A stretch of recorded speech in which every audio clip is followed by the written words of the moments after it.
It is our inalienable right to ask the questions of this government. It is our right to question your incompetence. And it is this government's Raj Dharma that should make the treasury benches sit down, listen to our voices, and not react like the proverbial Khisyani Billi. It requires enormous courage and tenacity to simply stand up here and speak the truth, and we are doing it. Trinamool કોંગ્રેસના નેતા મહુઆ મોઇત્રા પોતાના નિવેદનો લઈ અને હંમેશા ચર્ચામાં રહેતા હોય છે, ત્યારે આજે સંસદમાં તેમણે સરકાર પર મોંઘવારી બાબતે પ્રશ્નો ઉઠાવ્યા હતા. તેમણે તેવું પણ કહ્યું હતું કે અસલી પપ્પુ કોણ છે. રોજગારી, સિલિન્ડર જેવી બાબતો પર અર્થતંત્રમાં તેમણે સવાલો ઉઠાવી અને સીધી આંગળી ચીંધી અને નિર્મલા સીતારામન પર પ્રહારો કર્યા હતા કે જ્યારે સરકારનું કામ છે સવાલોનો જવાબ આપવાનું, ત્યારે વિપક્ષ સવાલો ઉઠાવે છે તો અમુક લોકો છે તે ખીજાયેલી બિલાડી જેવું વર્તન કરે છે. તેમણે શું કહ્યું, ચાલો જોઈએ આ વિડીયોની અંદર. Shrimati Mahua Moitra. Honorable Speaker, sir, on behalf of my party, the All India Trinamool Congress, I rise to speak on the additional demand for grants 22-23. I begin by quoting the author Jonathan Swift. As the vilest writer has his readers, so the greatest liar has his believers. And it often happens that if a lie be believed for only 1 hour, it has done its work. Falsehood flies and truth comes limping after it. This government has us believe every February that this country's economy is going great guns. We are the fastest growing, most efficient global player. Everyone is getting employment. We're getting gas cylinders. We're getting electricity. We're getting pakka houses. This falsehood flies for about 8 to 10 months, and then the truth comes limping after it. And now we are in December, and the government says it needs another 3.26 lakh crores of additional funds over and above the budget estimate. The government and the ruling party coined the term pappu. You use it to denigrate, to signify extreme incompetence. Let me use the next few minutes to point out what the data, the statistics tell us as to who the actual pappu really is. NSO numbers were out yesterday. Industrial output has shrunk by 4% in October to a 26-month low. The manufacturing sector contracted 5.6%. Manufacturing is still the biggest generator of jobs. 17 of the industry sectors that make up the index of industrial production have recorded negative growth rates. Forex reserves have fallen by $72 billion in under a year. The Honorable Finance Minister yesterday during question hour mentioned how apparently 50% of FII inflows into emerging markets are coming into India. Wonderful! But her colleague, the Minister of State for External Affairs, just last Friday, in response to a question in this very house, stated that almost 2 lakh people, 1,83,741 people, renounced their Indian citizenship in the first 10 months of 2022. This exodus in 2022 takes the total number of Indians renouncing Indian citizenship under this government in the past 9 years since 2014 to over 12.5 lakh people. This year has already seen more people giving up Indian citizenship than any single given year. High net worth individuals are willing to pay up to $1 million to get citizenship of Portugal, of St. Kitts, of Greece. Is this the sign of a healthy economic environment? Of a healthy tax environment? Who's the pappu now? There is an atmosphere of terror in this country with the sword of the Enforcement Directorate hanging over businessmen and high net worth individuals. The ruling party buys lawmakers for hundreds of crores, and yet members of the opposition represent 95% of lawmakers under investigation by the Enforcement Directorate. But forget politicians. They're tough. They can fend for themselves. Businessmen and high net worth individuals are soft targets. In the monsoon session, in response to a query from my honourable colleague from the JDU, Mr. Rajiv Ranjan Singh, the Finance Ministry informed this House that in the past 17 years, the ED has opened 5,422 investigations under the PMLA, but has convicted only 23 people. That is a conviction rate of a pathetic 0.5%. Since 2011, the ED has launched 1,600 investigations, 1,800 raids, and convicted only 10 people. In the supplementary demand for grants, I see that the government is asking for an additional 2,900 crores to buy land and ready-built accommodation, office accommodation for the Enforcement Directorate. The taxpayers, you and I, are paying for the ED's operations, for their prosecutions, for their investigations, for their foreign junkets. So do Parliament and public representatives have no right to ask this na khaunga, na khane dunga sarkar, who's presiding over the ED, why there is such a pathetic conviction rate of 0.5%? Is the ED's job only to harass people, or is it to actually track down and catch the perpetrators of financial crimes? What is this level of incompetence? Who's the pappu now? Members of the ruling party continue to spread falsehoods about the benefits of demonetization ad nauseum, with no regard to the actual data. You have not achieved the goals of a cashless digital economy. You have not achieved the goals of phasing out fake currency, even after 6 years of your dhamaka announcement.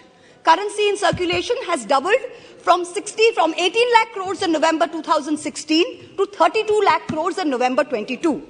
Cash management company CMS's cash index for ATM hit an all-time high this Diwali. Cash is still king. Demonetization did not achieve any of the 3 targets. Who's the pappu now?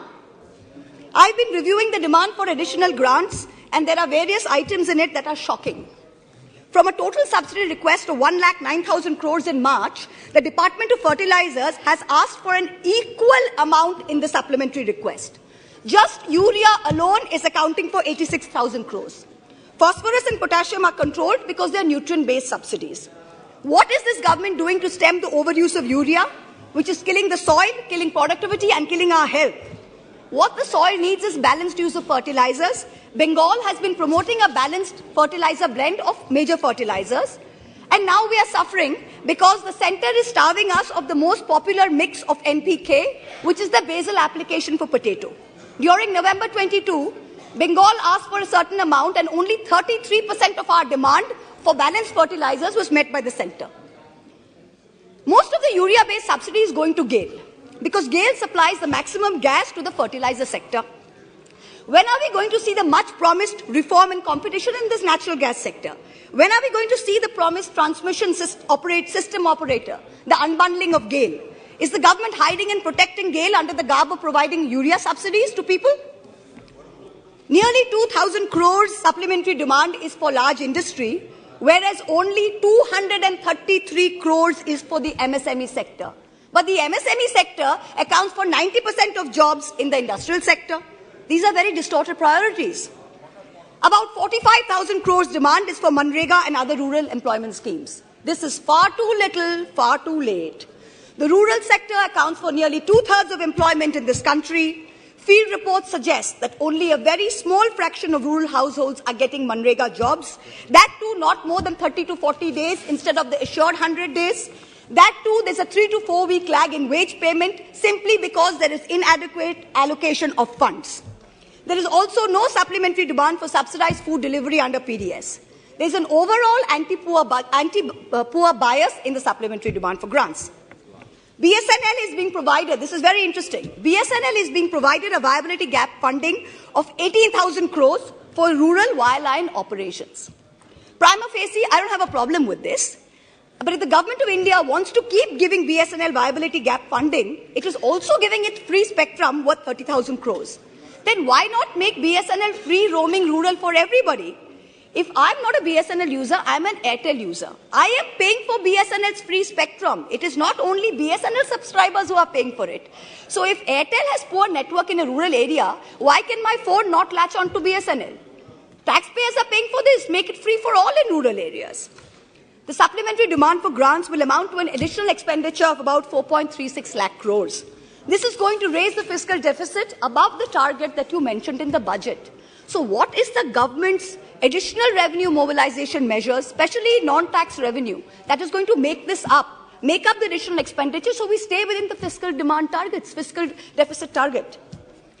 The Honorable Finance Minister yesterday stood in this house and she likened us, the opposition, to Videsh ka dushman. And she said, we have Jalan ka bhavna at India's growth. I stand here today to tell the Honorable Minister, wherever she may be, to tell this government, to tell this ruling party, that all of us here have given up our lives, our youth, our jibon, our jobon, as it were, to dedicate ourselves to the service of this great land, to the service of its people. We represent the farthest corners of this country, from Karimpur to Kutch, from Katgodam to Kasargod.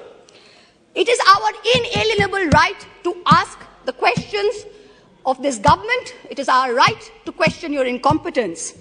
And it is this government's Raj Dharma that should make the treasury benches sit down, listen to our voices, and not react like the proverbial Khisyani Billi. It requires enormous courage and tenacity to simply stand up here and speak the truth, and we are doing it.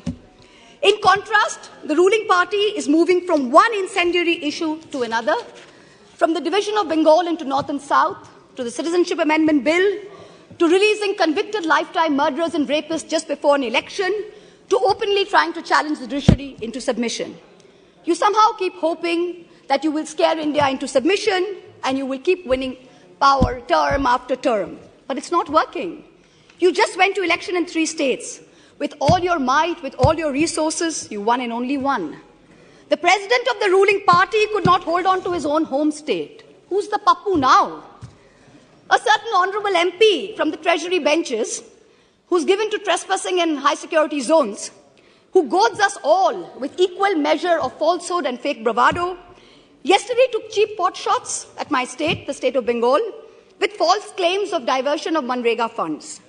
To him I say this: sir, don't push your luck.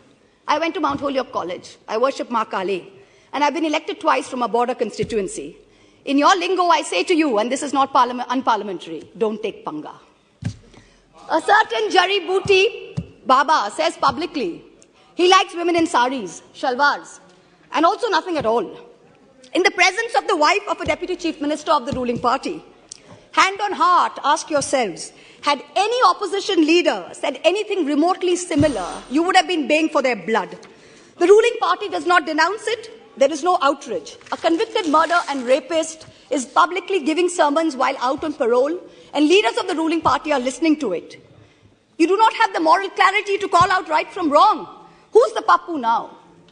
People tell me to keep quiet, to make peace in the name of soft Hindutva. I am Hindu, but I refuse to play soft anything. What this country needs is an elected government which plays hard morality, hard legality, and hard economics. No soft anything. I urge this government and the finance minister to take control of the economy. And I urge the people of India to take control over who they give the reins of this country to.